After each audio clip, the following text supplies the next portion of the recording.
Hello and welcome to Focus on the Family's Facebook Live show. We're going to have an exciting time tonight because it's exam period.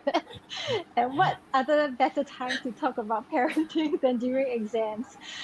Today's topic is exams and academics, to worry or not to worry. Sounds so profound.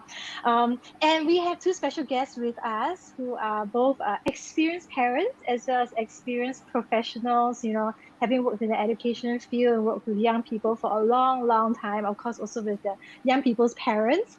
And so with us, let me just introduce them briefly. We have Dr. Jacqueline Chung, who has been an early childhood educator for the past 24 years. That's like more than 2 decades. Yeah. She is the academic director right now of Anglican Preschool services. And some of you might have heard St. James Church Kindergarten, I think quite famous, right? Yeah. So she founded and used to run. Now she runs like the whole group, right? that covers St. James Church Kindergarten as well as Little Seeds Preschool. And she has an adult daughter, and she's going to share with us some of her experiences, both personal as well as professional. And we also have Mr. Khoo Tse Horng with us. Tse Horng and his wife are parents of 3.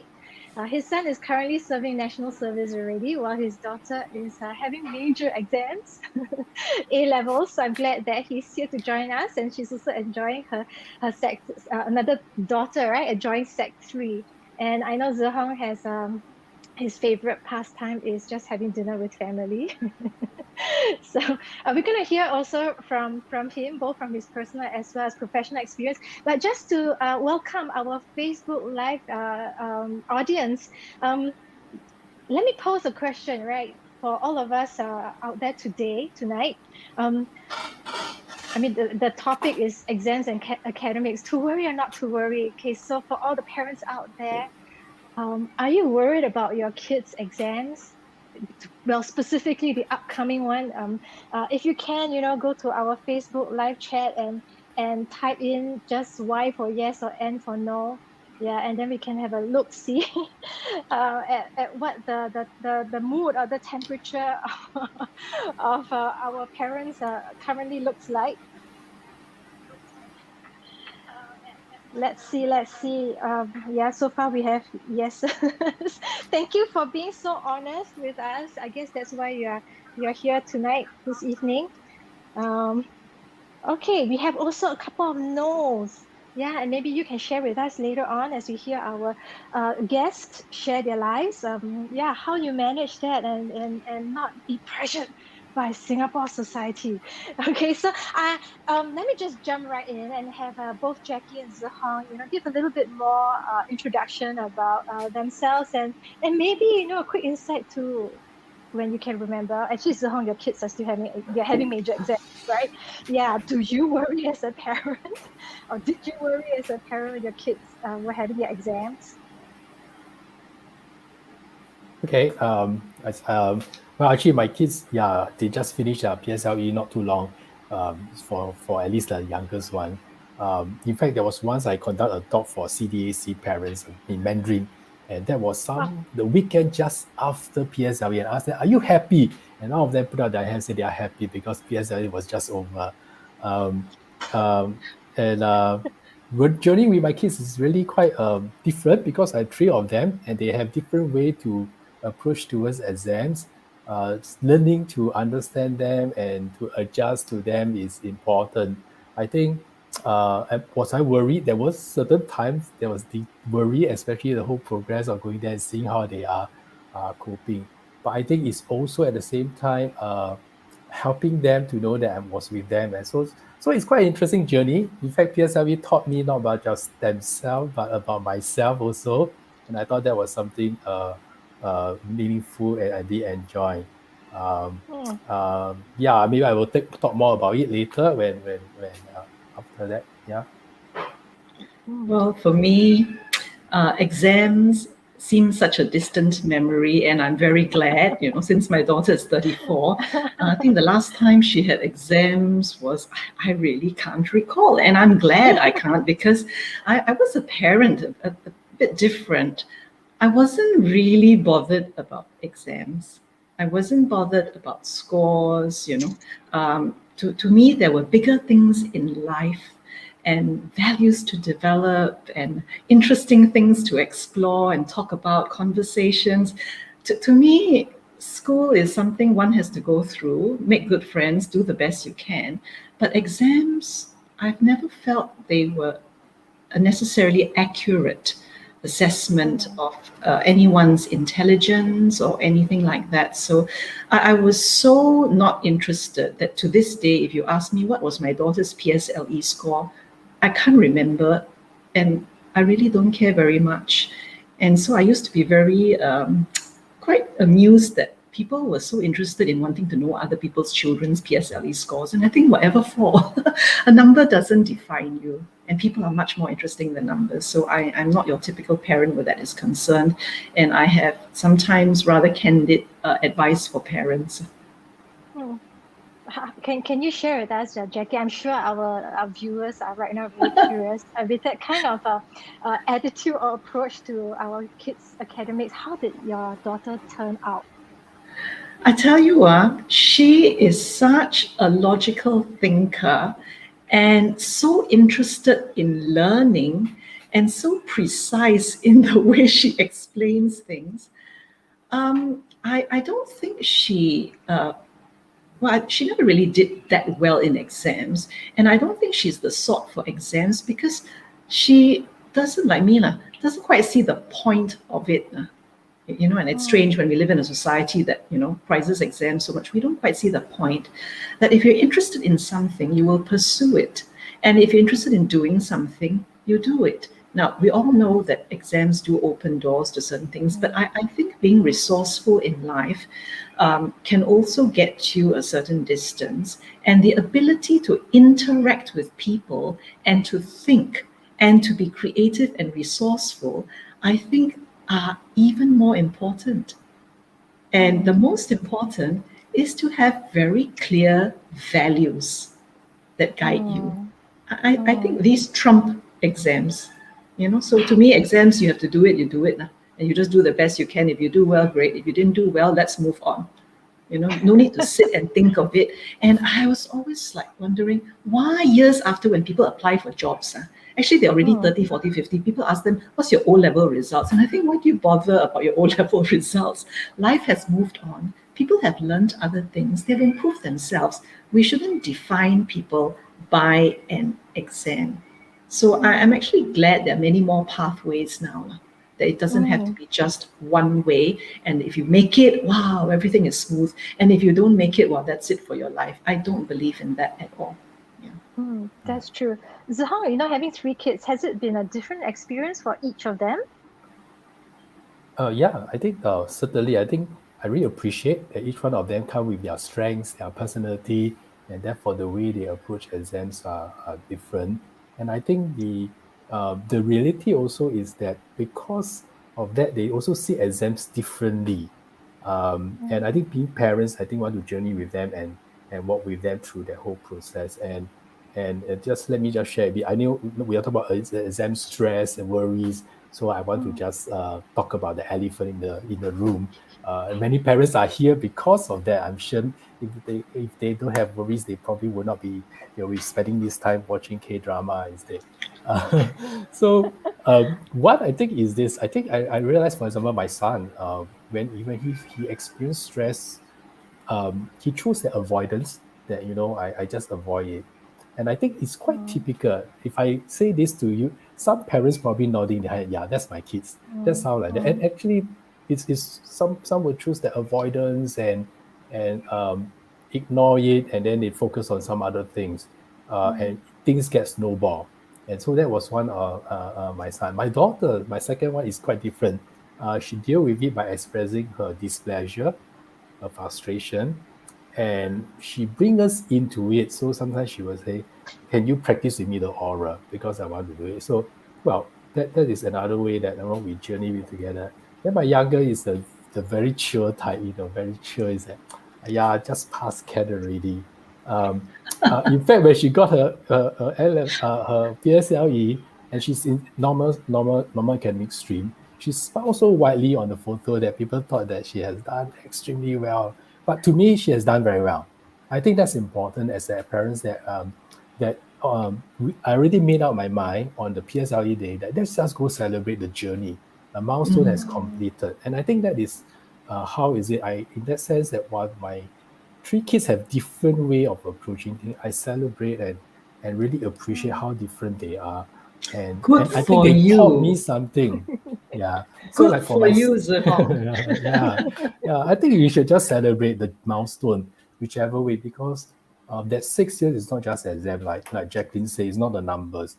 It's they learn a lot of other things in those 6 years, whether uh, being teamwork, leadership, helping others, appreciation of teachers and friends. Those are very important. So my favorite question to my children actually is not about how is lesson, but how was recess? Because they tell me about their social network and what do they do during recess and what do they enjoy about school. Interesting. We have quite a few parents, it seems like, amongst our audience who are, I think, PSLE parents, and who are saying they cannot wait for PSLE to come to an end, No, and but then they can go and celebrate. No, but doesn't that say something? A parent is saying, I can't wait for PSLE to end. So then I think how PSLE seems to consume a lot of our energy, our thought, and I think, golly, these kids are only 12, 11, 12, and they see the adults getting so like caught up, worked up, worried, planning. It's like some high stakes life event.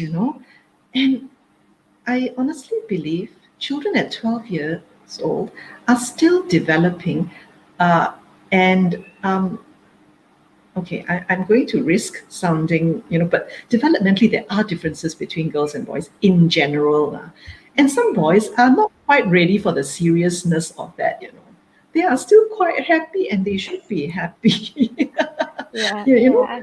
uh, and the girls tend to buckle down overall to more serious. But I feel at 12, yeah, parents looking so serious, then the kids look at their parents, wow, this is very serious.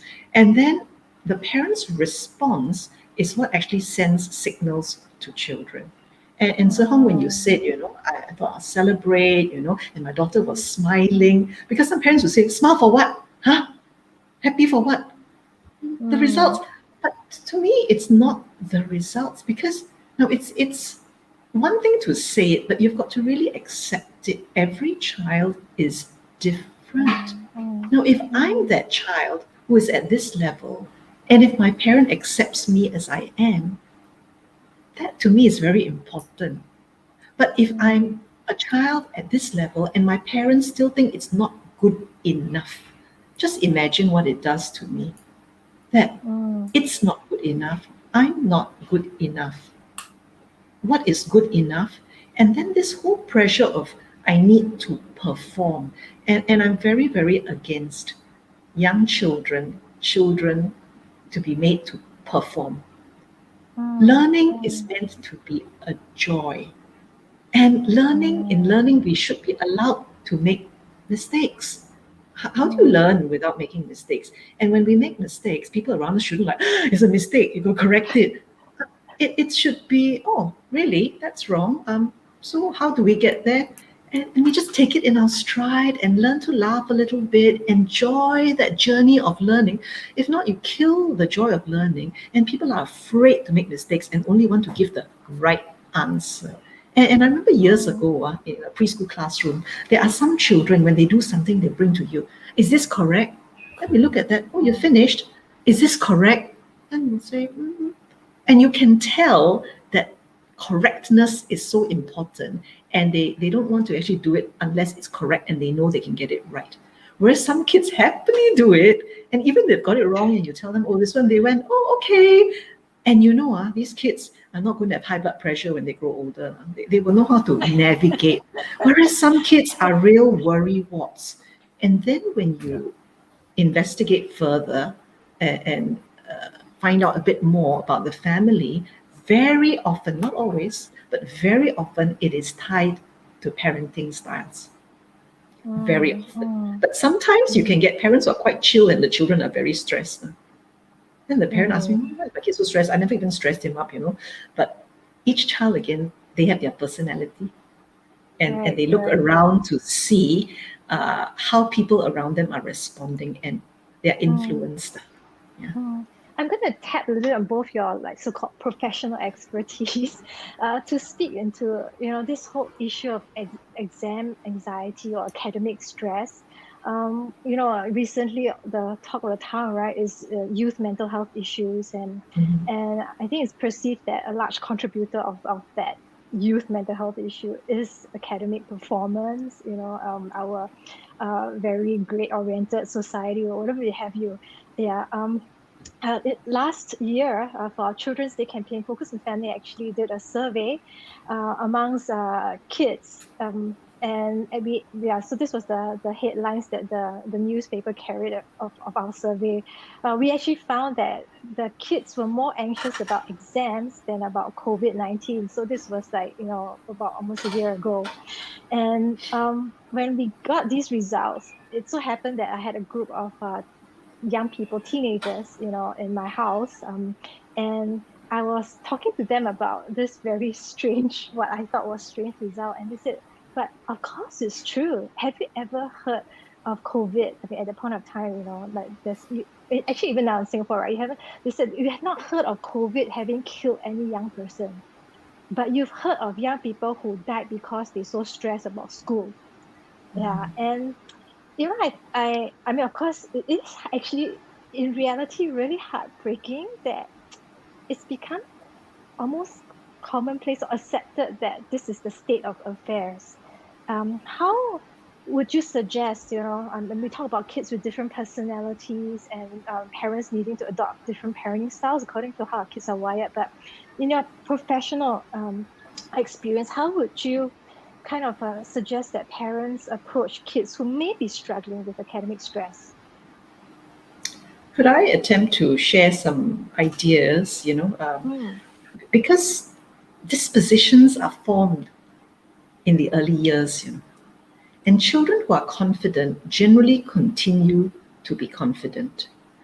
Children who are not confident, if there is no intervention, may continue to lack confidence, and their confidence goes down. So I give you an example. There were these K1 children from this family, and the mom, quite a kiasu mom. And, oh, my kids can't read, Jackie, my kids can't read. I said, K1, it's beginning of the year, I think quite okay.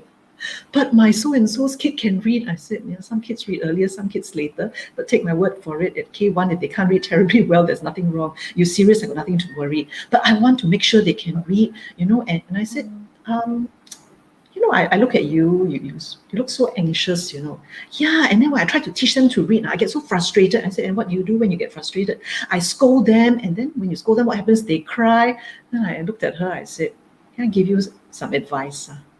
It's not going to help your child to learn to read. And what is more important is not teaching your child to learn to read. It's having your child to love to read. And if you do that, you really think your children are going to love to read. And trust me, I said, unless your child has a learning disability, your child will learn to read, write, and count. It's not that difficult. These are basic things. It's just a matter of when. Yeah, it's just a matter of when, And then I said, I suggest you relax a little bit, smile, and you don't make them read. You read to them. And then one fine day, you will find they will ask you questions. And then they'll be on their way to reading, and you guide them. Can you please don't force them? She said, you really think so? So I said, yes. And then a couple of months later, she came back to me, you're right. And thereafter, she would advise people, don't force your children, you should be more relaxed. It's easier said than done. But I tell you, when children are happier, they will learn better. Actually, it's not just children. When all of us are happier, we will learn better. But when we are stressed and when we are worried and the people around us are stressed and worried, those are probably the worst conditions for learning. It's true. How does that look like for the older kids, Tse Horng? I think you deal with older kids. Yeah, I think for older, I think I just want to talk about what Jacqueline mentioned about when parents are very chill about it, and then some kids are still very, highly strung about exam anxieties. I mean, we recognize that there are personality who, by nature, they want to achieve, they want to set certain goal, and without that, I remember I have one youth. I mean, I also volunteer with some youth work and all this. That the disappointment was that he didn't get all A1s, just one A2, and that was the A2, the disappointment. Those are real things. I think some of us may have kids like that, and I think one possibility really useful is to talk it up. I find that is the reality is this: in life we will have disappointment, Mm-hmm. and that is a real thing. And Yeah. as adult, we have gone through that. Actually, it's talking to the kid and say, what will you be doing if you are disappointed? And I have to acknowledge that you will. It's possibility. And I also have heard of young people who say that I'm afraid to disappoint my parents. And probably parents have set certain. I mean, I also know I have some parents who have set certain goals, target number. As if like in the workplace, like KPI for PSLE score, and kids actually carry that into their script and say that if I don't do well, I will disappoint my parents, and those disappointments are real to them. I mean, in their perceptions, and I think very useful for parents if you realize that in the past you are doing that and you want to rewire it, is actually to just openly talk about, yeah, I might be disappointed, but that's okay. I still love you. That's okay. In life there will be disappointment, yeah, but we learn that this is important. Actually, you look at it, um, that helps a lot. The other thing I use actually once in a while with my children is actually what we call worry stopper. Is asking about what will this happen. So let's say the scenario I talk about, the youth who get disappointed with an A2, and I ask, what happens if you get an A2 for this? Are we disappointed? And what happened? And then as you go around, you realize that actually the thing that I think is very important, actually, after all the way go the way, it's not that important in the whole perspective of things. So that is helping the youth to child to see things in perspective. The reason why highly anxiety is there is because we put a lot of stake in it. But Mm-hmm. if you step back and look at it, then you Yeah. realize actually the stake is not that high because there's always the second chance, there's always other plans. And one of the things I actually enjoy talking about, telling my children and even those youth that I work with is that actually sometimes plan B is better than plan A. That's why it's called plan B, a better plan. I give you one example. When I came out graduate, I wanted to apply for a job and I didn't get it. Um, and but I need to make a living and went to go to another organization and work. So it was detour. Eventually, I got to the job I want.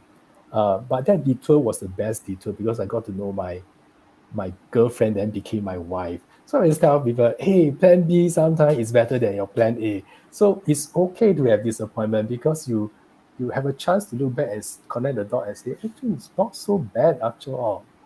And I'm quite happy with my plan B. Well, of course, my wife is doing it, but I'm not saying that for that. But I'm really, really, really thankful for that. I do know that I think for Singapore parents, it's quite hard to get ourselves out of that state of worry. And yet, we're hearing from both of you this evening that our own attitudes as parents, Mm-hmm. right, towards academics and towards exams is going to kind of frame it for our kids. Sometimes, despite what we may outwardly say, but then they feel quite differently. They get a different vibes from us, right? Maybe just for our Facebook audience, when do you think academics is the most stressful for a child in Singapore? I mean, we have both Jackie and Tse Horng with us here today, and I do think that their professional experience covers all the way from preschool education to tertiary. So, yeah, would it be I don't know, A levels? As Tse Horng has one kid doing A levels this year, the O levels, PSLE, getting to primary school, maybe getting to preschool. Yeah, when is the most stressful time, for a child, or maybe for you as a parent? I know we always read reports, right, about, it's time to register our children for primary school. And then that's also where parents start planning early as to maybe which preschool our children should go to so that they can hopefully have like I don't know, a true road to a good primary school. Yeah. You won't believe it. There are some parents, I still remember this couple who came, Joanna, and they were interested. I said, "Oh, how old is your child?" Then they said, "We don't have any yet."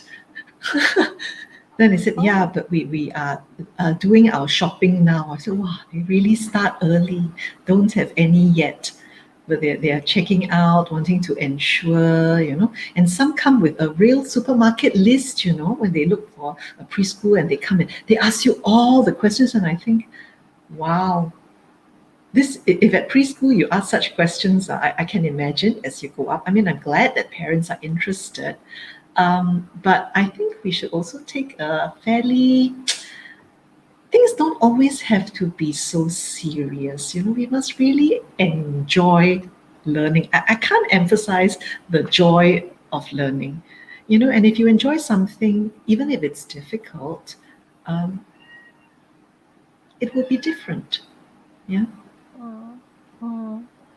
But in some ways, isn't it also about teaching our children to persevere or struggle through difficulties? And I mean, life is not always easy. So, Joy doesn't yeah. necessarily mean easy. But when you enjoy something, even if it's difficult, you persevere because you have a question and you want to find out the answer. Whereas if you don't have a question, people are telling you all sorts of things to remember, but you don't really want to know and you don't care. It's not very meaningful. So I think meaning in learning is Mm, so important. And if you are mm, asking your own questions, you will pursue things and you will spend time to read and find out and discover, you know. So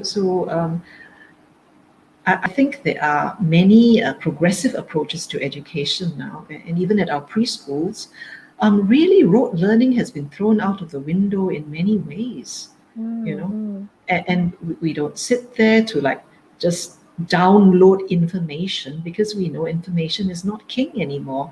It is about asking questions, being curious, finding out your answers, collaborating with others, discussing, finding ways. So it is quite different, and I think exams don't assess these things very well.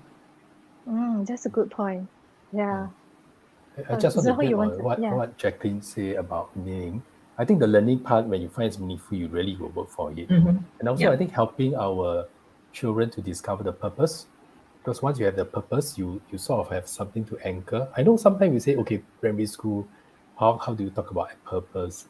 And I think the purpose may not be talking about just a vocation, but about what do you like to do? What do you want to use what you have to do for others or for yourself? I think that is the part that we can help our children to discover that strength, and which link to what Jacqueline talked about confidence actually.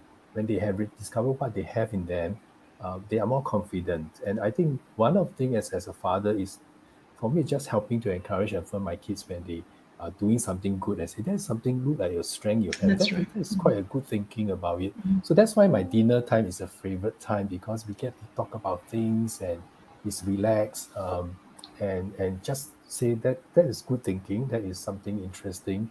So what do you have you mm, done? What have you learned? And the other thing I think mm, helping kids to discover our learning is this: there will be failure, there will be first attempt not successful. Actually, we as adults, the same thing, right? And how do we overcome it? Is that we learn from it and then we don't do it. So one of the terms that some educational people use is called productive failure. They're all failures if you turn it around, it becomes productive. I learn from it and I just change my action. mm, So that is learning, and that is meaningful learning, right? You don't get it first time around. So helping our kids to realize that many friends who well, based on the normal measurement, they fail at the first attempt. But I think eventually they get what they are. They are better, they are stronger, they are more resilient. In fact, we get worried if our kids have never experienced failure, because when the first mm, come, the blow Mm, become very yeah. huge and very hard to accept. So parents, if I may say, if there are some failures, celebrate, because it's good learning actually. To pick up from there, Tse Horng, I usually recommend that in early childhood, children experience a good amount of safe failure, because any failure at that age is not serious. You know, it's very small, it's very manageable, and you very quickly come over the hump. But if we protect children too much and wanting things to go smooth, don't want them to, experience any form of failure, and when they cry, you want to pacify them, I told parents, you're not doing your kids a favor. Because at this age, when they fail, it's not life-threatening. It's fine. They are safe. It's okay. And when they fail, this is an opportune moment to, as you said, go through with them. So how do you feel? Do you think you could have, and then develop resilience in them, as you said. And it starts when they're very young. And they learn how to navigate failure. They learn how to pick themselves up. They learn to brush off the dust. They learn. And this is the easiest stage. And I told parents, if you don't let them handle the small fails, when the big fail comes, they will be crushed because they haven't built the muscles to know how to handle it. But when they have little things that don't go wrong, don't go right, and you are with them, you guide them. Then the next one, slightly bigger, you walk with them. Then later on, they will kind of be able to apply these techniques, and this is really more important than scoring full marks and knowing the right answer for everything. Because there's no way, I don't think I know anyone who thinks that they know the right answer to everything nowadays. In fact, during this season in this world, most of us don't have the answers for many things. And the people who I need to know the answers, they're feeling jolly uncomfortable now, right? So it's being comfortable with uncertainty. Yeah. Can you give some examples of what a safe failure would look like? Okay. Is it just like some letting children your kids fall down? Yeah. Okay, a very simple one. The kid can't spell the right word. I mean, I know for adults they say, nothing. But to a kid, their friend could spell the word and they couldn't spell the word. Now, some kids couldn't care less whether they can spell or not because they want to go to the playground later, Whereas some kids are very sensitive and they want to. And when they can't spell, they get very upset, or they can't count, or they can't read. They get very, very upset, and then they don't want to do it anymore because I don't want to do. So there are no exams in preschool. So technically, the child can't fail. So But thank goodness there are no exams. Spelling tests, right? I hear these days. No, well, at least we don't grade them, And I know decades ago people used to have these things here and spelling and all. But what we do now is more word lists, and children need to be familiar with certain words so that they can use them when they craft sentences or when they want to express something. So it's more that, that you need to, when you know how to write these words, then you can express yourself in a story or in a sentence or something. It's not so much learning to spell per se. You see, and even drawing, it's not like you're expected to draw this, you draw that. Oh, I can't draw a cat, or I can't draw a tree. No, drawing is expressing how you feel. And young children should feel very safe that whatever they're doing, we should validate their attempt. We don't say, oh, wonderful. That is also not quite appropriate, because it's not always wonderful. And we shouldn't tell them it's wonderful. Because once you say it's wonderful at 3 years old, you have to have better adjectives as they grow older, and that's tough, right? So, we kind of, right, that's a good attempt. What were you trying to do? That's interesting. Tell me about it. The conversations are more important than very good, A. What is A anyway? And at the early age, things should not be graded, things should not be ranked. This thing about first and last, So I tell you, I was quite, again, slightly irritated. Sometimes when children line up, then they kind of, I want to be first, then I got snap them out of this, what's this preoccupation with being first? You're all going to the classroom and the toilet. Why must you stand first? So then fighting, I want to be first, last time I remember.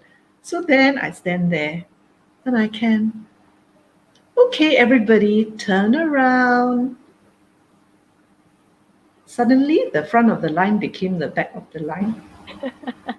So I said, I really liked it when those of you came into the line and stood nicely and didn't try to push or displace your friends, because we'll all get there together.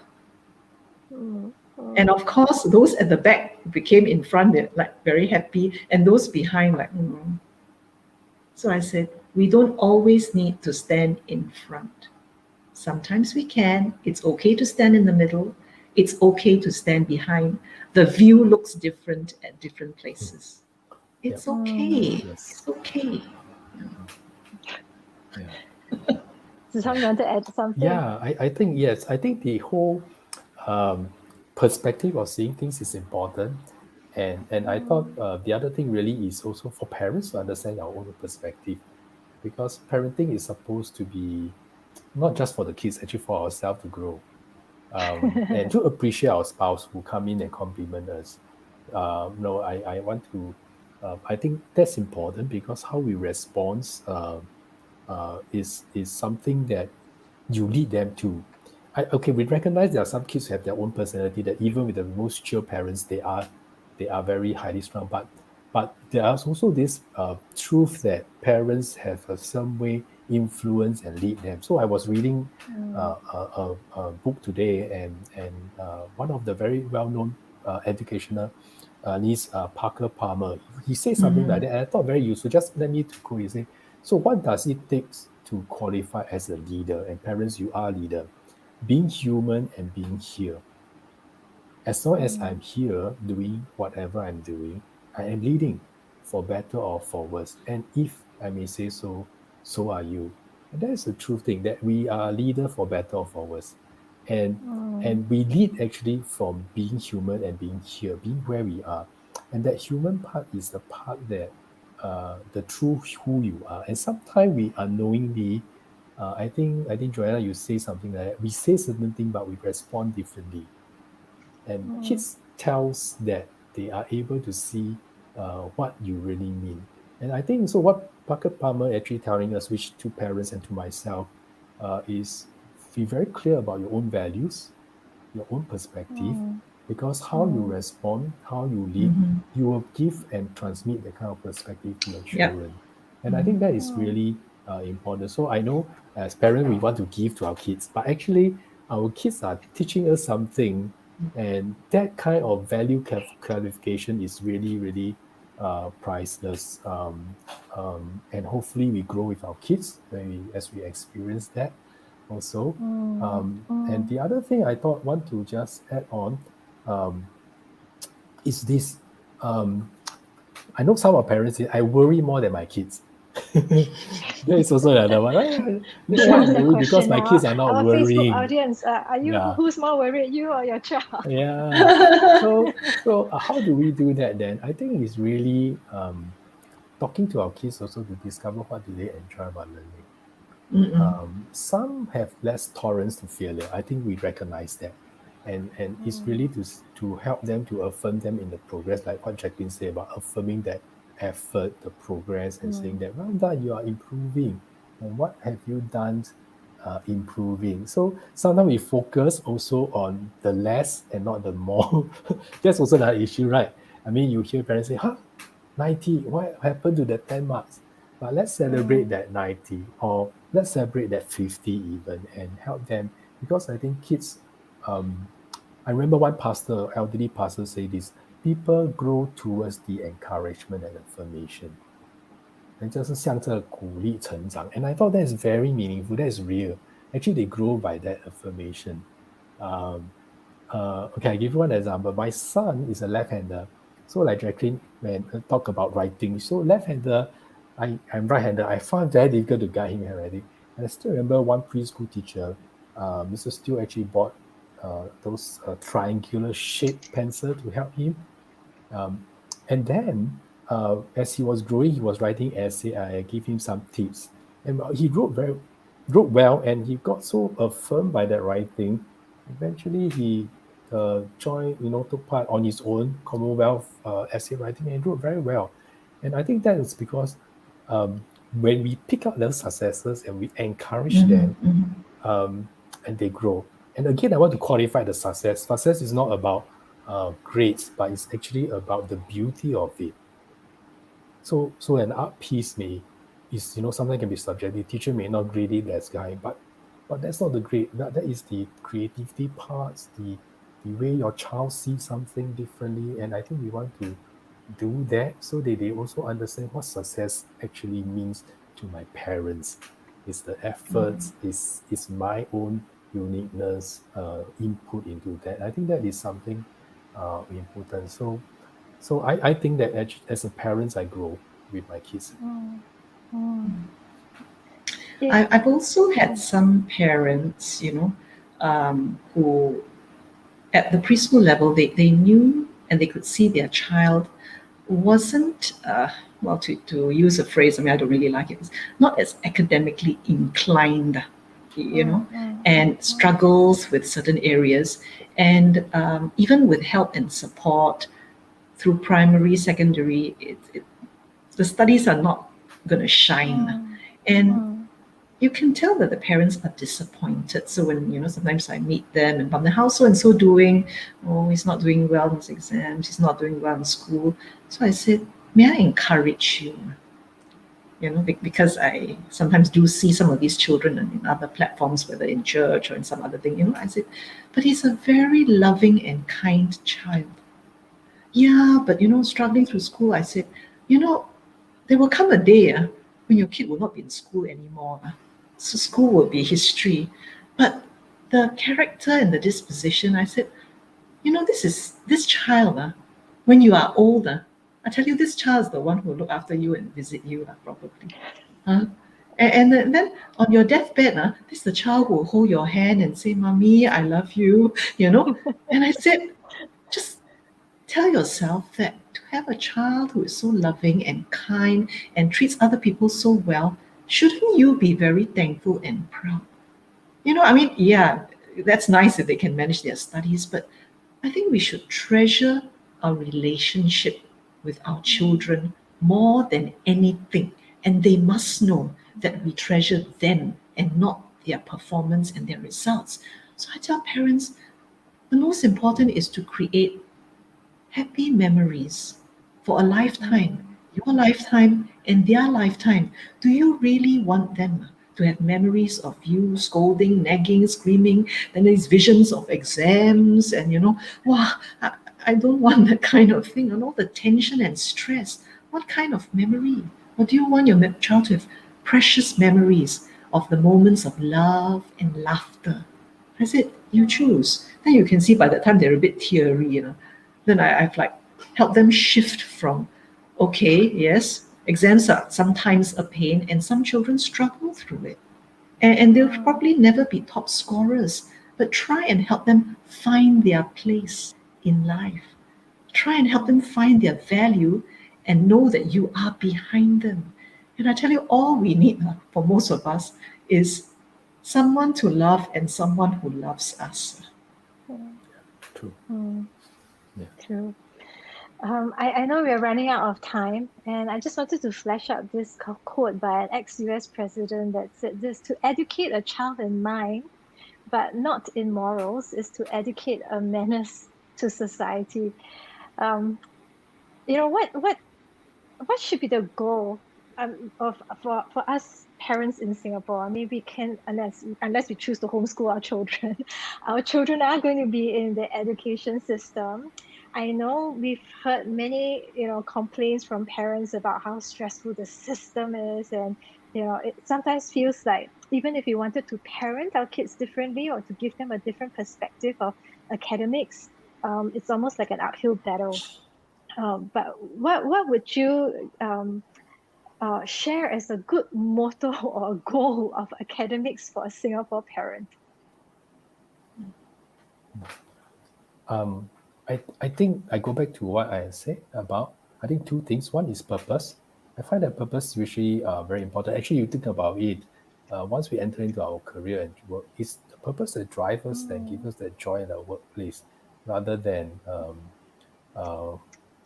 sometimes situation doesn't allow. So I think that one is the purpose, and really I think helping the kids to appreciate that. Two, I think, is this also to help ourselves to realize that sometimes plan Bs are better plans. And I think that's really important perspective, because why? It teaches them to make use of what you have, and you really maximize that for the whole purpose and meaning of life. And I am quite thankful for that. I'm living my plan B. And if you can live with plan B, it means that you've learned how to handle failure, right? Yeah.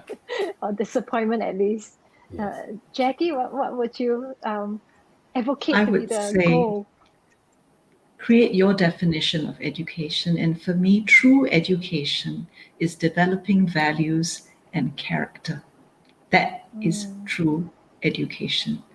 The rest of the knowledge and all, you can add to it. But you know that quote by Roosevelt, without a solid foundation of values and character, knowledge can go very badly wrong. So education is laying the foundation, solid foundation for values and character that will last a lifetime.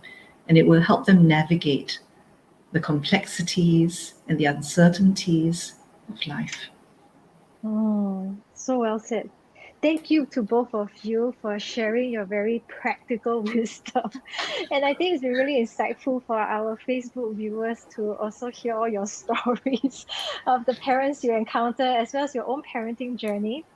Before our audience, you leave us, we just want to highlight a couple of resources out there for you that Focus on the Family has.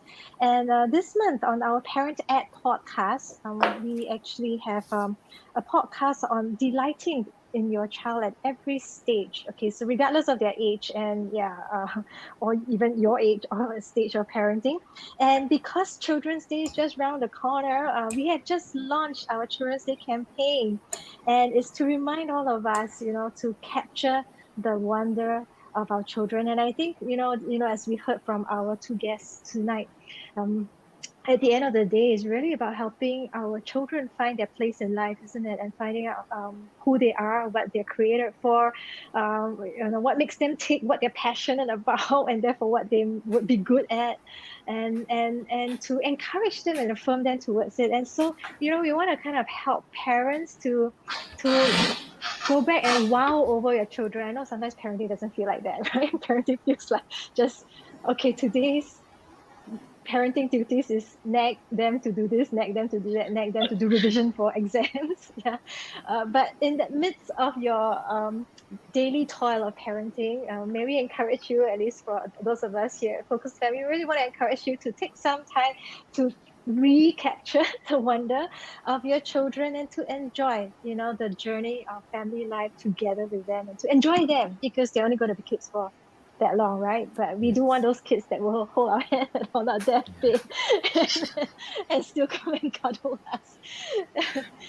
So okay, so we're going to just put some of these links also in our Facebook live chat so that you can just click through. And we want to thank you for spending this evening with us. If you do have any other questions, do feel free always to just drop us an email or to drop us a note on our Facebook private message. And once again, to join me in thanking our guests, Jackie and Tse Horng, for their time tonight and for their really, really candid and wonderful sharing. All right, so wishing everyone a good exam period. Let's make this different for our kids and for ourselves. All right, good night, everyone. Good night. Good night.